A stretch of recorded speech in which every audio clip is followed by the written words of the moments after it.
का धन्यवाद और थैंक यू पासी। Okay, hallelujah.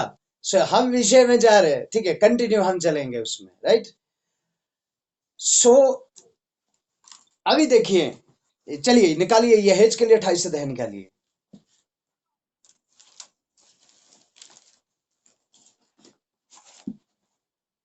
यहेजकेल 28 अध्याय उसकी 13 आयत पढ़ दीजिए।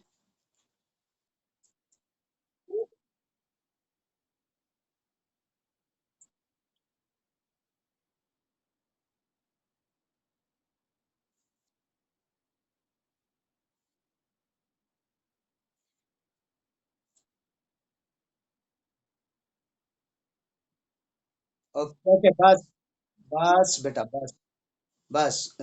मकसद नहीं, मरकद। जब भी हम पढ़ते हैं सही। और थोड़े समय के लिए मैं चाहूंगा कि हम यहीं से ही पढ़े, क्योंकि जो आप लोग पढ़ते हैं वो आवाज इसमें रिकॉर्ड नहीं होती। क्योंकि जब मैं यूट्यूब में डालता हूं ना, तो जो आप लोग पढ़ते हैं वो आवाज इसमें रिकॉर्ड नहीं होती, यहीं की आवाज रिकॉर्ड होती है। तो मैं चाहूंगा कि यहीं से हम पढ़े, ताकि वो वचन जो पढ़ा जाता है वो भी रिकॉर्ड हो जाए इसमें, राइट। अब बेटा यहाँ से पढ़ना इसी आयत को फिर से। तू परमेश्वर की अधीन नामबारी में था, तेरे पास आभूषण, माणिक, पद्मराग, हीरा, फिरोजा, सुलेमानी मणि, यशब, नीलमणि, मरकत और लाल सब भांति के मणि और सोने के पहरावे थे। तेरे डफ हाँ और बांसुरियां तुझी में बनाई गई थी, हाँ जिस दिन तू सिरजा गया था उस दिन वे भी तैयार की गई थी। यस। तेरे पास क्या क्या था? मैं कल भी बताया है, परमेश्वर उसको कुछ पहनना नहीं पड़ता था, राइट। और कान छेद करके उसको पहनना नहीं है ना। आज हम कान छेद करके पहनते हैं ना, कान छेद करके उसको पहनना नहीं है, लेकिन वो उसी में ही सब कुछ सिरजा गया था, है ना। उसी में ही सब कुछ सिरजा गया था। और वस्त्र काहे का था उसका? सोने का, ठीक है। कैसा वस्त्र था? सोने का। लेकिन जब परमेश्वर ने आदम को बनाया, उसको ना सोना पहनाया ना चांदी पहनाया, उसको ना मणियां दी, उसको कुछ नहीं दिया। स्त्री को बनाया, स्त्री को कुछ नहीं दिया, है ना। स्त्री को भी कुछ नहीं पहनाया परमेश्वर ने, बल्कि जैसा बनाया वैसा रख दिया। क्या किया? जैसा बनाया परमेश्वर ने वैसा उसको रख दिया, राइट। ऐसा हुआ कि नहीं? यहां तक कि जब आदम हवा पाप में गिरे, पाप में गिरने के बाद भी उनको सोने का वस्त्र नहीं पहनाया। जब उन्होंने काम तो नंगे हो गए, पत्तों के वस्त्र बना रहे अपने लिए, तब भी परमेश्वर ने काय का वस्त्र पहनाया उनको, मालूम है? काय का पहनाया? हाँ, चमड़े का। काय का वस्त्र बनाया परमेश्वर ने? क्या तब तो परमेश्वर उनको पूरा सजा के भेज सकता था श्रृंगार में? हाँ? चलो भाई, पाप में गिर गया, महिमा का वस्त्र तो उतर गया, चलो आओ अब क्या करता हूं, सोने का वस्त्र बनाता हूं ताकि दुनिया देखे कि मेरे बेटे हैं। जी नहीं, क्योंकि परमेश्वर क्या चाहता है, ये मेरा वस्त्र पहने, मेरा। हालेलुया। प्रभु के लोगों, महिमा का जो वस्त्र है वह हर एक सोने चांदी हर एक चीज से, जितनी भी बहुमूल्य चीज है उन सबसे महंगा है। और ये वस्त्र सब नहीं पहन सकते, क्योंकि जो वो महिमा का वस्त्र है वो राजकीय वस्त्र है। राजकीय वस्त्र है, यानी कि राजाओं का वस्त्र है।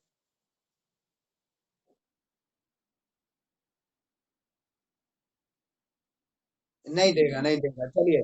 हाँ, नहीं देगा, नहीं देगा, चलिए म्यूट कीजिए पहले। म्यूट कीजिए, अभी दंड काय के लिए देगा वो भी हम बताएंगे आगे, राइट। चलिए देखिए। अब अब देखिए यहां पर क्या है।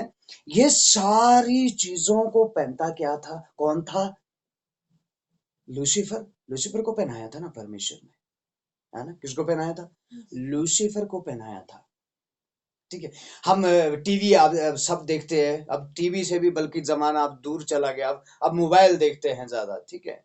लेकिन टीवी पे नाटक, हम मुझे मालूम है, मैंने बचपन में सीरियल, एक आता था मैं दिल्ली हूँ, दिल्ली का राजाओं के बारे में, छत्रपति शिवाजी महाराज ऐसे ऐसे करके सीरियल आते थे। उसमें हम राजाओं की हिस्ट्रियों को देखते थे टीवी में, है ना, और उनके वस्त्रों को देखते थे हम, है ना, कैसे कैसे वस्त्र उनके पहने हुए होते थे, हर समय राजकीय वस्त्र में रहते थे, है ना, राजकीय वस्त्र में।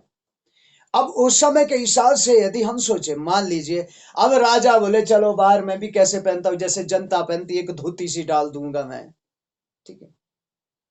लेकिन जो राजकुमार का पिता है ना, जो राजा है ना, राजा, राजा का बेटा क्या है, राजकुमार है ना। अब वो राजा हर समय ये चाहेगा कि मेरा बेटा मेरा वस्त्र पहने। कहां का वस्त्र पहने, राजमहल का वस्त्र पहने। ये पृथ्वी का, ये दूसरा आम जनता का वस्त्र नहीं पहनेगा ये। क्यों, यदि उसने कभी पहन भी दिया तो उसको बड़ी डांट पड़ेगी। तू राजा है,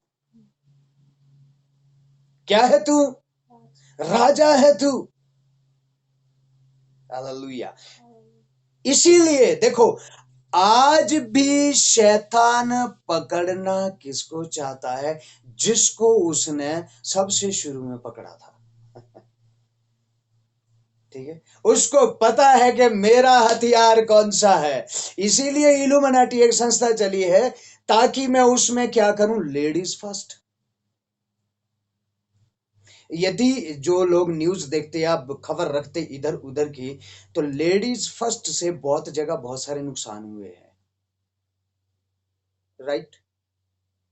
सब नहीं है, लेकिन बहुत जगह में बहुत सारे दिक्कतें हुई है, ठीक है।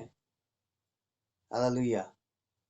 देखिए, फर्क देखिए ना, परमेश्वर ने जिसको अधिकारी बनाया है, शैतान चाहता है उस अधिकारी को वहां से हटा दिया जाए, वहां दूसरा बिठाया जाए, अपना आदमी।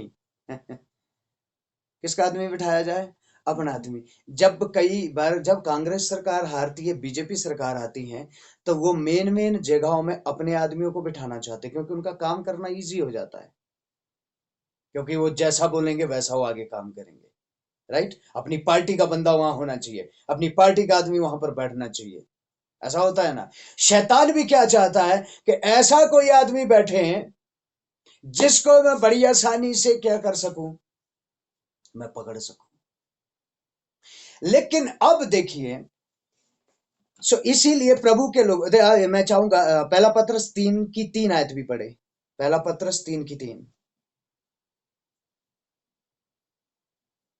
चलिए। और तुम्हारा श्रृंगार दिखावटी ना हो, अर्थात बाल गूंथने और सोने के गहने या भांति भांति के कपड़े पहनना। दिखावटी ना हो तुम्हारा श्रृंगार, बल्कि आगे अगली आयत में क्या लिखा है, वरन तुम्हारा छिपा हुआ और गुप्त मनुष्यत्व नम्रता और मन की दीनता और अविनाशी सजावट से सुसज्जित रहे, क्योंकि परमेश्वर की दृष्टि में इसका मूल्य बड़ा है। मेरी बहनें, ये आयतें लिख लें और बड़े ध्यान से पढ़ो अभी घर में बैठ के, ठीक है। फ्री होके इस आयतों को और पढ़ो।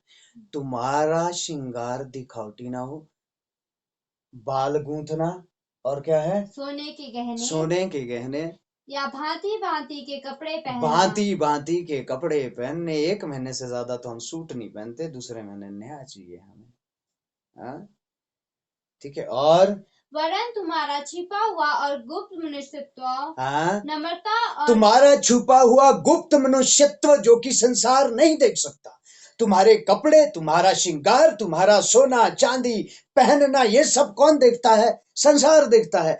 लेकिन जो संसार नहीं देख सकता, परमेश्वर वो देखता है।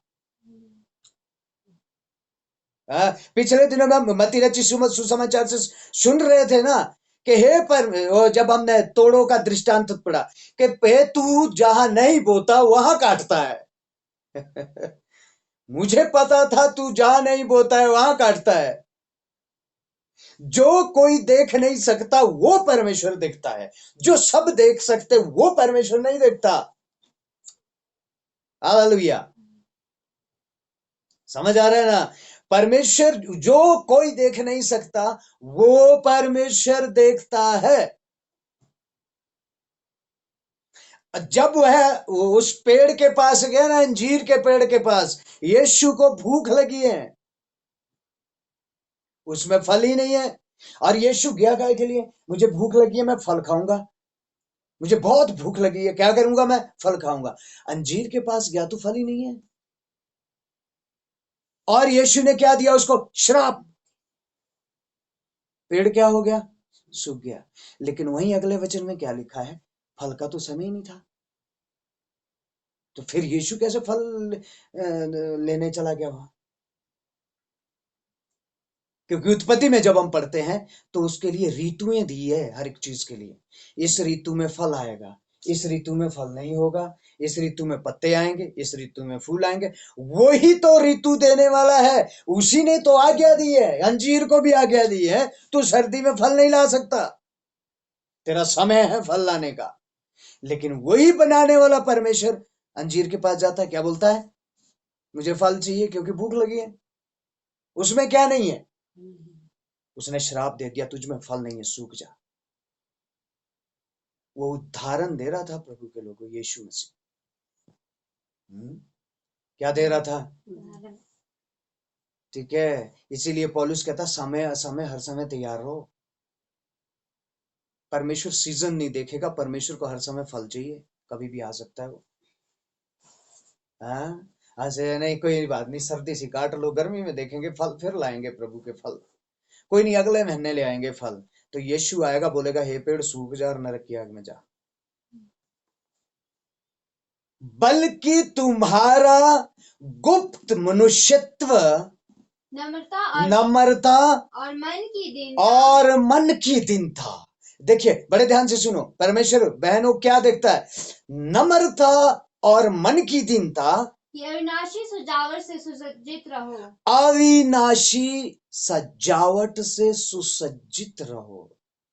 क्योंकि ये सजावट कैसी है? अविनाशी, खत्म नहीं होती। सोना चांदी सब खत्म हो जाएगा, सोना चांदी सब खत्म हो जाएगा। इसीलिए वह शत्रु आज भी किसको पकड़ना चाहता है? उसी पात्र को पकड़ना चाहता है जिस पात्र को कि उसने शुरू में पकड़ा है। यदि मैं छोटा सा उदाहरण दूं,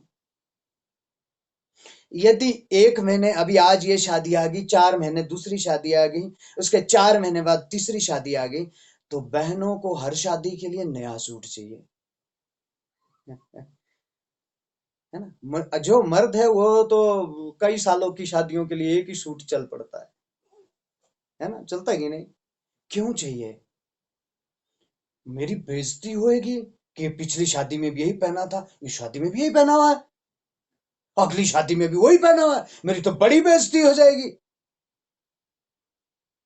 हालेलुया।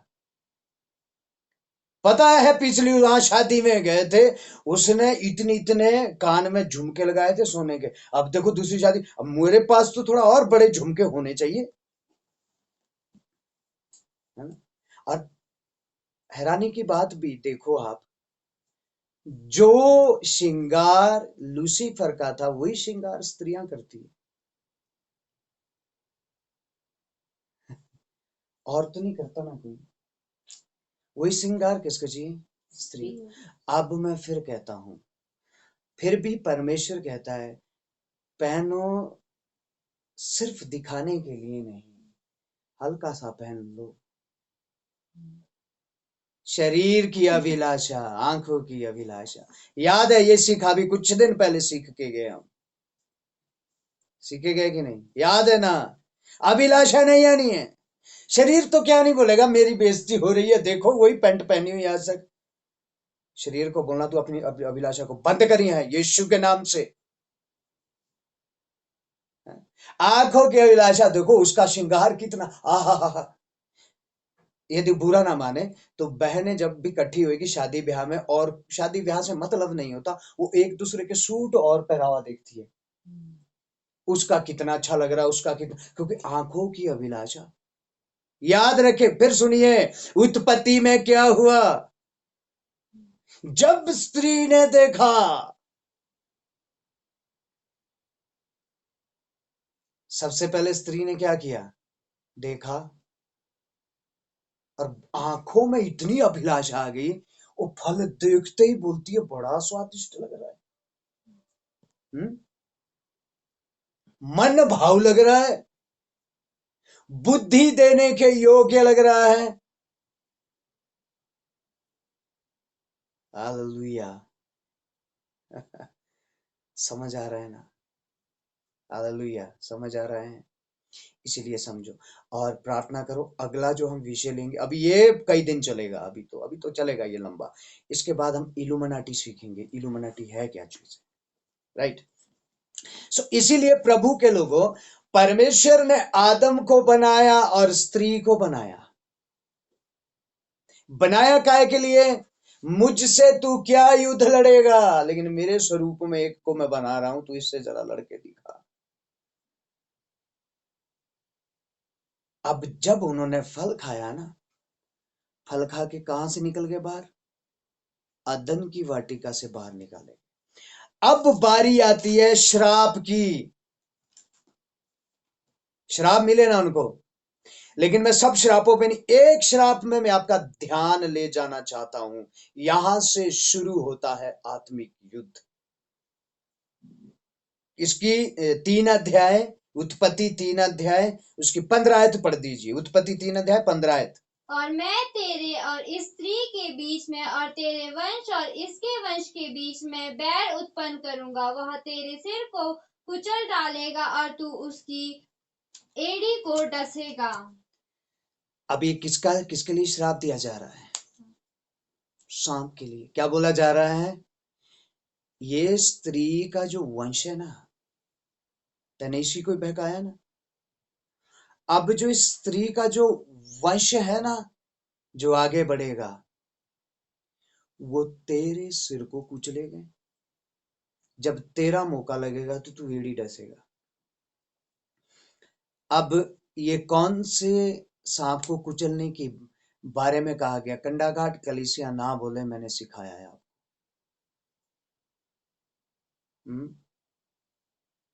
कौन सा सांप? ये जो यहां निकलते हैं।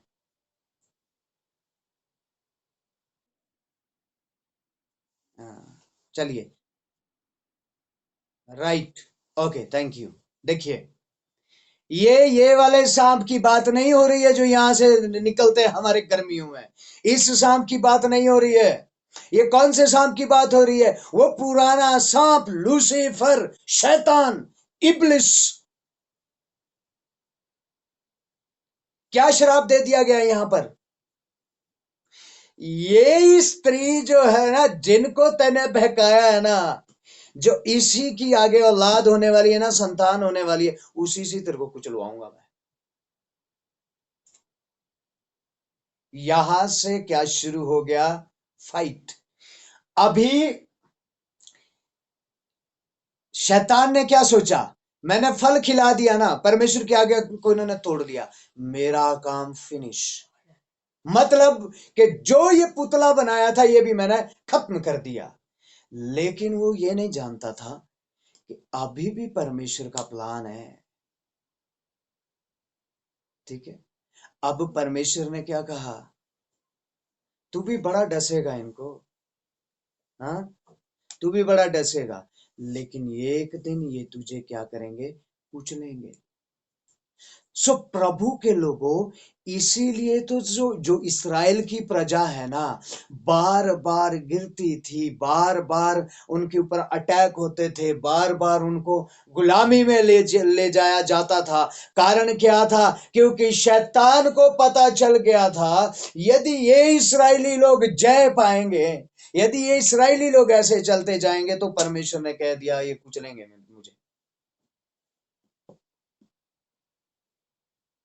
क्या करेंगे? क्योंकि वो अच्छे से जानता है, परमेश्वर अच्छे से जानता, और शैतान भी अच्छे से जानता कि जो ये शब्द परमेश्वर ने बोला, ये बोला क्या हो सकता है? आदम हवा को ये शब्द समझ नहीं आया उस समय, क्योंकि वो परमेश्वर के समानता से तो गिर गए। स्वरूप में है, समानता से गिर गए, उसके बराबर नहीं रहे, गिर गए। अभी जो इसकी उसकी जो पहले बुद्धि चलती थी ना, सब जानवरों के नाम रख लिए, अब उसके अपने बच्चों के नाम रखने मुश्किल हो गए। क्यों? परमेश्वर की समानता से गिर गए। अब लेकिन परमेश्वर का प्लान क्या है, ये मैंने बीच में वैसे सिखाया है, शायद ये यूट्यूब में भी ये डला हुआ है, द प्लान ऑफ गॉड। परमेश्वर का प्लान क्या है? जो ये मनुष्य समानता से गिरा है, ये फिर से समानता में आए, क्योंकि प्रकाशित वाक्य 3:21 में लिखा है, जो जय पाएगा वो फिर से आके मेरे साथ मेरे सिंहासन पर बैठेगा। हालेलुया। फिर से आकर मेरे साथ मेरे सिंहासन पे बैठेगा। अब देखिए, अब यहां से अब हुआ क्या है? अब परमेश्वर ने मनुष्य को पृथ्वी पे छोड़ दिया। अब मनुष्य और परमेश्वर की मुलाकात खत्म। अब उसको युद्ध किससे लड़ना है? शैतान। अब उसका प्रतिद्वंदी कौन हो गया है? शैतान। लेकिन अब यह शैतान पूरी पूरी कोशिश करता है कि जो परमेश्वर ने कहा है वो कार्य इनके जीवन के द्वारा पूरा ना हो, क्योंकि परमेश्वर ने कहा है यही तुझे कुचलेंगे। अब जब परमेश्वर ने देखा नूह के समय में जल प्रलय आ गया, क्योंकि शैतान ने उनको इतना अपने वश में कर लिया। भय विचार कर रहे हैं, आनंद कर रहे हैं, मजे कर रहे हैं, परमेश्वर को भूल गए हैं। तो मजबूरन परमेश्वर को जल प्रलय करना पड़ा। 8 आदमी बचे नूह के। फिर से आगे पृथ्वी बढ़ती है। अब सामने अब क्या है? अब वो अच्छे से जानता है। कौन?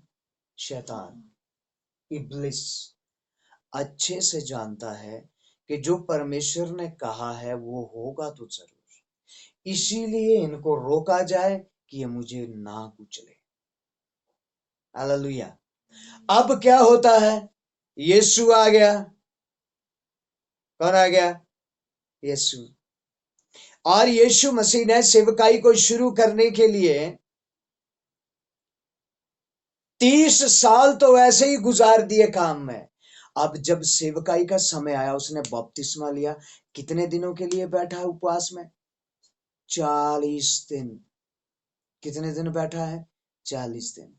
जैसे ही उपवास से उठा, सामने कौन आ गया? परमेश्वर? शैतान। सामने कौन आ गया है? शैतान। परमेश्वर नहीं आया।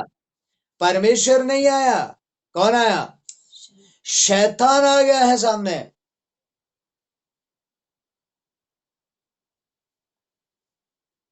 प्रभु के लोगों, ये मत सोचना कि शैतान नहीं आता, वो आता है।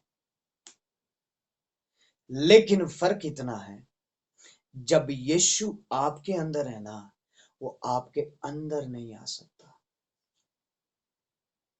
आता कहां है वो सामने आता है।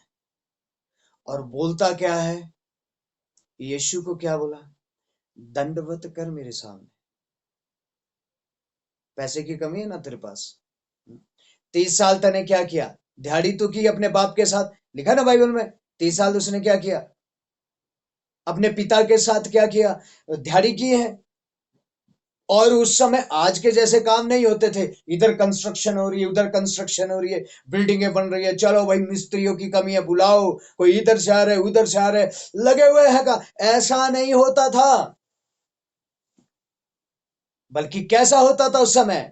अपना एक बैग लेना पड़ता था, बैग में अपने औजार डाल के और फिर कंधे पे उठा के फिर जाते थे गांव गांव में, और फिर बोलते थे मेज ठीक करा लो, खिड़की ठीक करा लो, आवाज मारते हुए जाते थे। तब किसी के घर में एक खिड़की टूटी है, चल भाई ये खिड़की ठीक कर दे, और क्या बोलते थे? शुगैला 10 रुपए पकड़ ले। और मैं सोचता हूं कई बार भूखा रहना पड़ता हो, कई बार भूखा रहना पड़ता होगा, क्योंकि मांगने से हर रोज काम नहीं मिलता होगा। ठीक है। अब याद रखे, शैतान उस चीज को जानता है जो हमारी कमजोरी है। शैतान उस चीज को जानता है जो हमारी जरूरत है। अब उसको क्या बोलता है, बड़ी ग्रीवी देखी तेने, है ना, बड़ी ग्रीवी, मैं इस पूरी पृथ्वी का वैभव, ठीक है, वैभव जानते, इज्जत, पूरी पृथ्वी की दौलत, शोहरत, सब तुझे दे दूं। करना क्या है, ज्यादा कुछ नहीं करना, बस मेरी बात माननी है।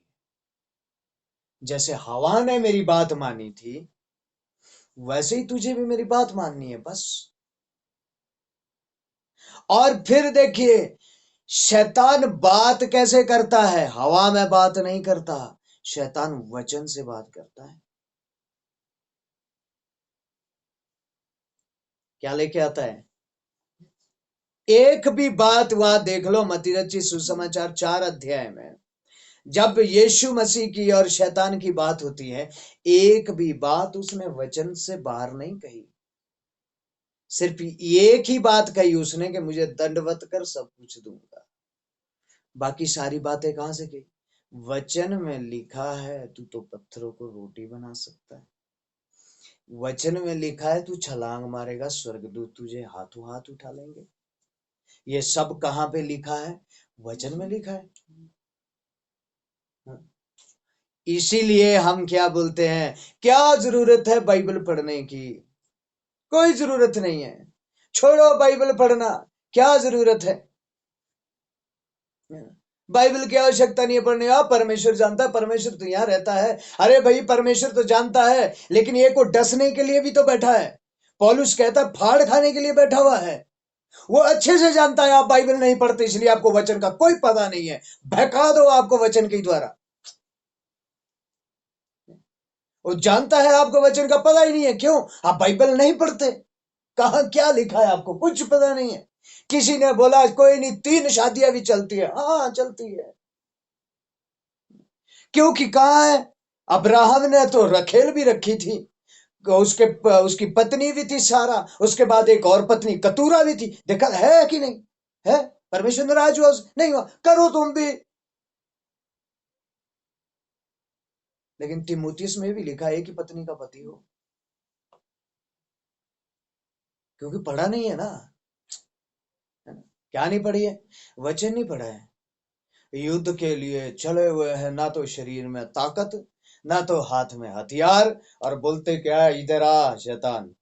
वो 2 थप्पड़ मार के भेज देता है, और फोन उठा ले, पास्टर जी बड़ा हाल खराब हो गया, क्यों, पता नहीं क्या हो गया। तो भाई, बिना हथियार से किसने बोला कि तुम जाओ लड़ने। पाकिस्तान वाले से लड़ने के लिए जा रहे, हाथ में उठाए हुए पत्थर है। सारे पाकिस्तानियों को काय से मारेंगे, हम तो पत्थर से मारेंगे। ओ पत्थर से नहीं भाई, वहां क्या चाहिए आपके पास, राइफल चाहिए, गोला बारूद चाहिए। आप युद्ध में है, आपका प्रतिद्वंदी बैठा है वहां, जिसने हवा को बहकाया, फल खाने के लिए उसने बहकाया, आज भी वो बैठा हुआ है। और वो पूरी तैयारी से आता है, अधूरी तैयारी से नहीं आता। कैसे आता है, पूरी तैयारी से आता है। हमारी तलवार क्या है, तलवार क्या है हमारी, कोई बोलिए, आमेन हालेलुया। हमारी तलवार क्या है, वचन, वो तलवार है ना, ठीक है। आप जब युद्ध में जाएंगे लड़ना, तो तलवार से ही है ना। तलवार कहाँ रखी हुई है, अलमारी में। तलवार कहाँ है रखी हुई, अलमारी में। चले हुए काहे के लिए, युद्ध के लिए। पेंट में हाथ डाले हुए हैं, तलवार का घर में। शैतान को पता है तेरे को घर में तलवार पड़ी हुई है, वो बोलता है वो तो घर में, पहले तू इधर आ जा, 2 थप्पड़ खा ले, तलवार तो देख लेंगे, वो तो घर में पड़ी है। हैं? क्या बोलते, पता है, एक तलवार नहीं, एक थोड़ी पुरानी हुई, मैंने पास्टर से एक और नई तलवार ले ली हुई है, और कहाँ है, घर में। और हफ्ते में एक बार उठाता हूं उसको। पास्टर बोलता है ऐसे ऐसे ऐसे चलानी है, हम पकड़ के रहते हैं और फिर रख देते हैं। आप क्या, ओह, डाटा, यीशु प्रभु की जय हो, hallelujah, thank you Lord, thank you Jesus. Thank you, Jesus. Father, Father, we